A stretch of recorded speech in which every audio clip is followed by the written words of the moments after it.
bom dia, mas bom dia mesmo. Que bom e que alegria nos reencontrarmos nessa manhã de terça-feira, hoje dia 30 de setembro. Estamos dando um adeus ao mês de setembro. E se você não sabia, hoje celebra-se o Dia da Secretária, o Dia Mundial do Coração, Dia da Navegação, o Dia Mundial do Tradutor e também o Dia Mundial do Jornaleiro. O programa Opção para a Vida, deixando você sempre bem informado. Dentro dos instantes, estaremos recebendo mais uma reflexão da palavra de Deus para a nossa edificação. Eu acredito que você vai ser profundamente enriquecido e abençoado. Antes, porém, desejamos fazer uma oração para que você, nesse dia, último dia do mês, possa ter a bênção de Deus sobre a sua vida e sobre toda a sua família. Pai, obrigado por este momento, quando nós abrimos os ouvidos da alma e do nosso coração para recebermos mais uma vez a tua inspirada palavra. Fala a cada família, a cada lar, a cada coração, em nome de Jesus. Amém.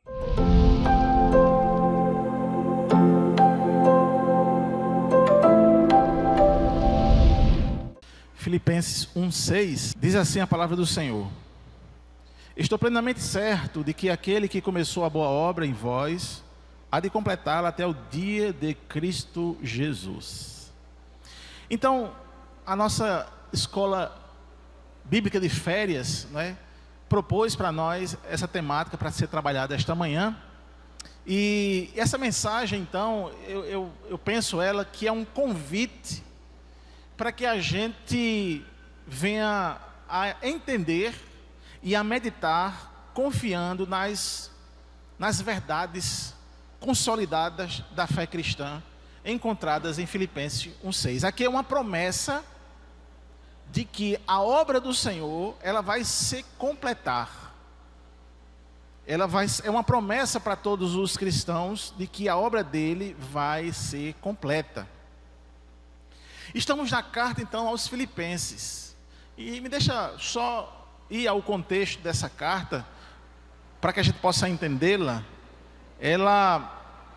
O apóstolo Paulo, quando escreve a carta a essa igreja, que estava na cidade de Filipos, o apóstolo Paulo, como a gente já conhece, é aquele judeu fariseu muito zeloso pela lei, que nesse zelo pela lei, ele perseguiu a igreja, ele não aceitava a pregação de que o Messias, que era prometido pelos profetas, fosse Jesus Cristo, aquele homem que nasceu em Belém, não tinha onde ser colocado, foi colocado num coxo onde os bichos se alimentavam e depois foi crucificado. Então, na cabeça de Paulo, ele não entendia que ele era o Cristo, até que o próprio Cristo então aparece para ele e pergunta a ele por que ele persegue, e então Paulo se torna o principal missionário da igreja naquela época, fundando diversas igrejas e escrevendo diversas epístolas e se tornando parte fundamental do Novo Testamento. Então é esse Paulo, esse autor aqui, que escreve essa carta aos Filipenses. E aí a cidade de Filipos, que naquele momento ali era uma cidade muito importante da região da Macedônia, era uma cidade que tinha lá tinha o pessoal que trabalhava no exército romano, ou na polícia daquela época, que era os centuriões, ou a guarda pretoriana. Quando eles chegassem até a velhice e se reformassem, a maioria deles iam morar em Filipos. Então Filipos era uma cidade de refúgio, onde tinha muitos reformados militares. Então ela tinha uma característica bem peculiar de conservadorismo que os militares têm. E aí Paulo, ele chega nessa cidade, que é então a primeira igreja fundada na região da Europa. A Macedônia hoje, o território é europeu, e então se diz que Filipos foi a primeira igreja, justamente na segunda viagem missionária de Paulo, lá em Atos 16, fala sobre isso. Destaca então que essa cidade, pelo fato de ter pessoas maduras, pelo fato de ter uma cultura um pouco diferente, ela era uma cidade que o seu povo tinha muita generosidade. Isso vai refletir justamente na igreja de Filipos, essa característica. Quando Paulo escreve a carta, ele está preso. Ele já está preso em Roma. E a própria carta aos Filipenses diz isso, né, no capítulo 1, versículos 7 e 13. E é importante notar que, apesar de sua prisão, a carta, ela não é uma carta de lamento. Ele não fica se queixando, reclamando. É uma carta bem característica, porque ele vai dizer assim, não, se alegre no Senhor, tenha gratidão no Senhor, confie no Senhor. Olha que interessante. Em vez de ele lamentar, murmurar, reclamar, ele diz outras coisas, como se alegre, seja grato e seja confiante em Deus. E aí a epístola aos Filipenses frequentemente era chamada de carta de alegria, ou carta da alegria, porque ele agradece a oferta, ele informa sobre a sua situação, ele alerta sobre os falsos mestres, ele exorta a unidade e a humildade, e ele encoraja a perseverança e a alegria. Então, nesse contexto de gratidão, encorajamento e confiança que surge essa declaração do versículo 6 do capítulo 1. É nesse sentimento, né, de gratidão, de coragem, de confiança, Paulo ele diz, eu estou plenamente certo, estou convicto de que aquele que começou a boa obra há de completá-la. Aquele que começou a boa obra em quem? Aquele que começou a boa obra em vocês. Ele está escrevendo para a igreja de Filipos. Ele está escrevendo para os irmãos daquela cidade.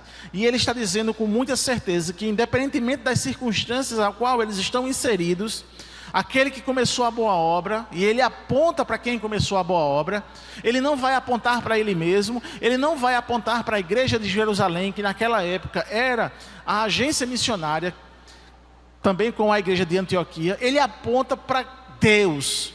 Ou seja, ele diz que a iniciativa dessa boa obra, quem começou essa boa obra foi o próprio Deus na salvação. Então, a nossa fé não é uma busca humana por Deus, mas é uma resposta àquilo que Deus já fez. Amém? A nossa fé não é uma resposta humana daquilo que saiu de nós mesmos. É uma resposta àquilo que Deus fez, aquele que começou a boa obra. E esse texto nos diz isso. Foi Deus quem nos amou primeiro, 1 João 4,19, quem nos escolheu antes da fundação do mundo, Efésios 1,4, e quem nos chamou à salvação. Então fica muito claro que Deus começou essa boa obra. A boa obra se referindo a esse processo de salvação que inclui a regeneração ou o novo nascimento, a justificação, somos declarados justos diante de Deus, a santificação, o processo de sermos transformados à imagem de Cristo e por fim, a glorificação, a nossa redenção final e perfeição em Cristo. Isso quer dizer que isso é uma obra abrangente, que transforma o ser humano de dentro para fora. Essa é uma obra diferenciada, onde as outras religiões buscam serem transformados a partir do próprio eu. O cristianismo, nós somos transformados a partir do Cristo. Então, se Cristo não fizer essa boa obra, nós não seremos transformados. Então, Deus é o operador principal. E isso é fundamental entender, que essa obra não é algo que o crente inicia ou completa por si mesmo. É Deus quem inicia a obra em nós. É Ele que nos convence do pecado. É Ele que nos atrai a Cristo. É Ele que nos capacita a crer e a perseverar. Aleluia. Então, essa obra há de se completá-la até o dia de Cristo. Aqui é uma promessa de conclusão. A confiança de Paulo não reside, como eu já disse a vocês, na capacidade humana de perseverar ou de ser fiel, mas na fidelidade de Deus. A fidelidade de Deus em concluir aquilo que Ele começou. E a palavra completá-la significa trazer à perfeição, terminar, cumprir. O dia de Jesus Cristo, esta expressão refere-se então a segunda vinda dele, quando Ele voltará para buscar a sua igreja e consumar todas as coisas, é o dia da nossa glorificação, quando seremos plenamente transformados e sem pecado, desfrutando da presença de Deus para sempre.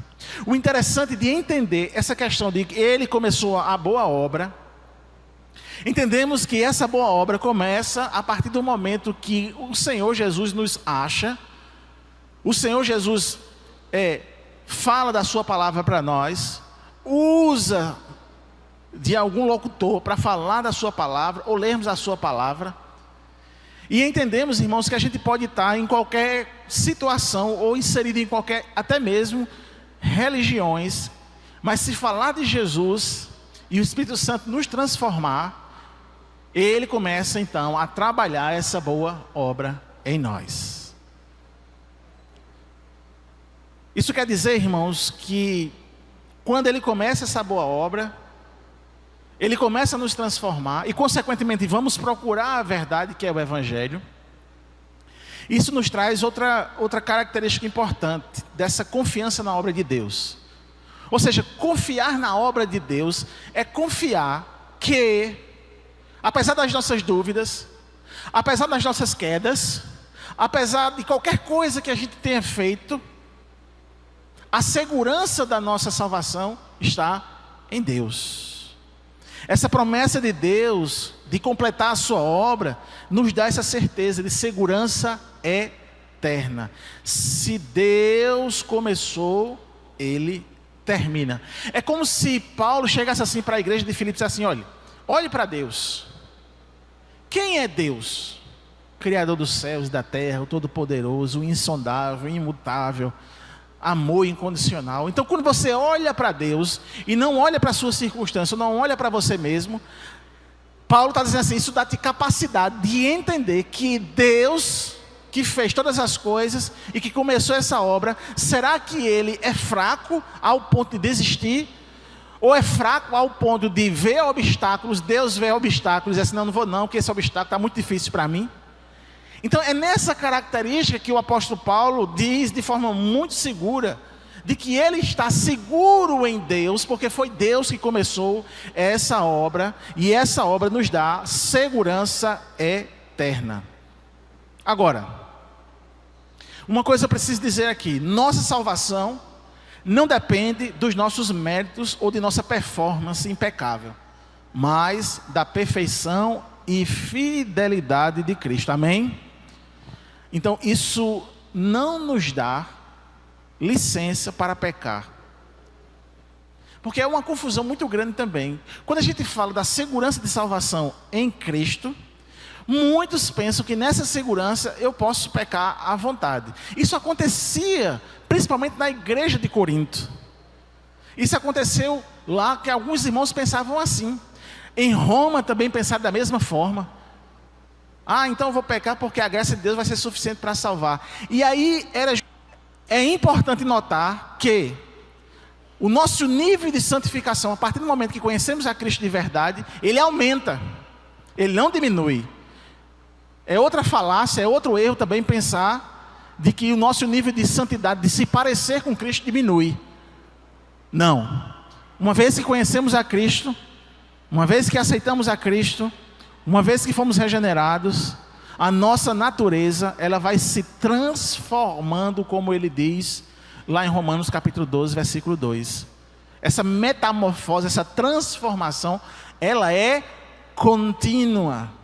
Porque os filhos de Deus passam a ouvir a sua palavra e passam a ouvir todos os detalhes da sua palavra e assim tentar viver. Portanto, Filipenses capítulo 1, versículo 6, não é apenas uma doutrina teológica, mas é uma verdade transformadora que tem profundas implicações para a nossa vida diária. E aí, irmãos, algumas dessas aplicações para as nossas vidas desse texto, eu trago nesta manhã. Por exemplo, essa certeza da segurança da obra de Deus traz paz e alívio da ansiedade. Essa ideia, né? Porque muitos crentes, eles vivem sobre o fardo de tentar ser bons o suficiente para Deus. E eles se preocupam constantemente em falhar e perder a sua salvação.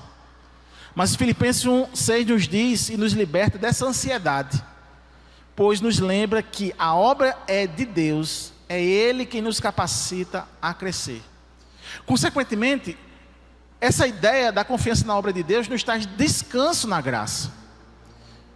Podemos descansar na graça de Deus, sabendo que Ele está ativamente trabalhando em nós, moldando-nos, transformando-nos. E isso não significa passividade, mas uma confiança ativa na sua obra. Esse descanso na graça de Deus faz com que a gente viva a nossa vida para a glória dEle, para honrar a Ele. E ao fazer isso, a gente encontre satisfação. É como se a gente se livrasse das pressões mundanas. Porque a gente vive nessa pressão mundana, não é? A pressão da cultura, a pressão do pecado, a pressão da concupiscência. Mas quando a gente vai para uma palavra como essa, a obra do Senhor, a gente pode descansar na sua graça, na sua obra, naquilo que Ele fez nas nossas vidas. E eu entendo, irmãos, que essa palavra nos estimula a perseverar, nos estimula a ter resiliência. Momentos de dúvida e desânimo podem acontecer. Haverá momentos em que duvidamos da nossa fé, em que nós sentiremos fracos, em que nós realmente sentiremos pecadores. E nesses momentos, Filipenses 1:6 é um lembrete poderoso de que Deus não desiste de nós. Ele vai completar a boa obra em nós. E isso nos fortalece. Se Deus começou a boa obra, Ele nos dará a força e a graça para perseverar através das dificuldades. Ele nos dará a capacidade de perseverar através das tentações, dos desafios da vida. A nossa perseverança é um resultado da fidelidade de Deus, não o contrário. Isso é um incentivo à confiança no evangelismo, por exemplo, no discipulado. Quando a gente está fazendo missões ou quando a gente está evangelizando, muitas vezes suscita a nossa dúvida ao olhar um cenário e a gente até às vezes pensa, aí vou não pregar aí não tem jeito não. Eu fico imaginando se Jesus tivesse desistido da mulher cananeia, que estava lá nas regiões onde o judeu não queria pisar. E a mulher cananeia foi um exemplo de fé, porque ela tinha ouvido falar de Jesus, ela não estava inserida no contexto, mas ao ouvir falar de Jesus, foi tocada pelo Espírito Santo, e foi um dos exemplos de fé da nossa história. Quando ela viu Jesus, ela não queria se apartar. Jesus humilhou ela para fazer o teste, e ela continuava lá. Jesus disse, não, a comida, o pão é para os meus. Ela disse, eu quero as migalhas. Que fé!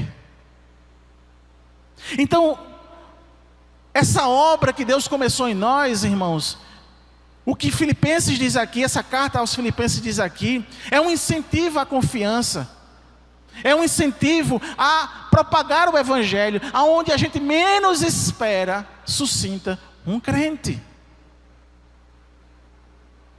É um incentivo ao discipulado e ao evangelismo.